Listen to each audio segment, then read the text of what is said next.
একের পর এক হাত বোমার বিকট শব্দে বিস্ফোরণ, আতঙ্কিত মানুষের ছোটাছুটি। এটা কোনো সিনেমার দৃশ্য নয়। শনিবার সকাল ৯টার দিকে এমন ঘটনা ঘটে শরীয়তপুরের জাজিরার দুর্বাডাঙ্গা এলাকায়। আধিপত্য বিস্তারকে কেন্দ্র করে দুই পক্ষের মধ্যে মাঝে সংঘর্ষ। এ সময় কমপক্ষে শতাধিক হাত বোমার বিস্ফোরণ ঘটানো হয়।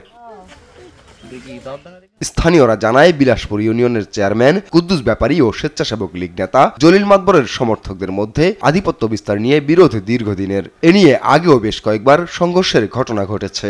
শনিবার সকালে তুচ্ছ ঘটনাকে কেন্দ্র করে উভয় পক্ষের সমর্থকদের মধ্যে পুনরায় সংঘর্ষ বাঁধে। দুই পক্ষের লোক ছিল এখানে, দুই পক্ষের লোক আর কি এক পক্ষ অন্য পক্ষকে আর কি পাল্টা দাওয়া করে একবারে পাতালেকান্দি নদীর পার পদ্মা নদীর কাছে নিয়ে গেছে আর কি।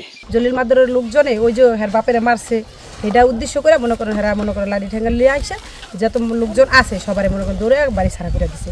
ছাড়া কইরা মনে করেন আঙ্গ যা মাদর মুদর আছে খালে কুমসি হাগো বাসা যাইয়া মনে করেন ভাঙচুর করছে, বাড়িতে বম ফিকছে, বম ফিকটা মনে করেন মহিলাকে ইনজুরি করছে।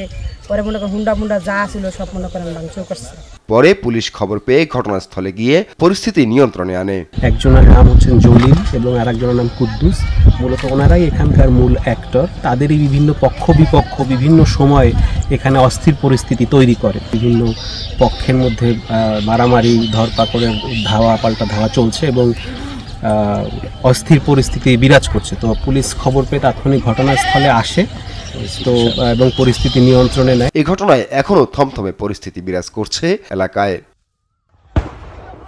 নিউজ ডেস্ক, দেশ টিভি।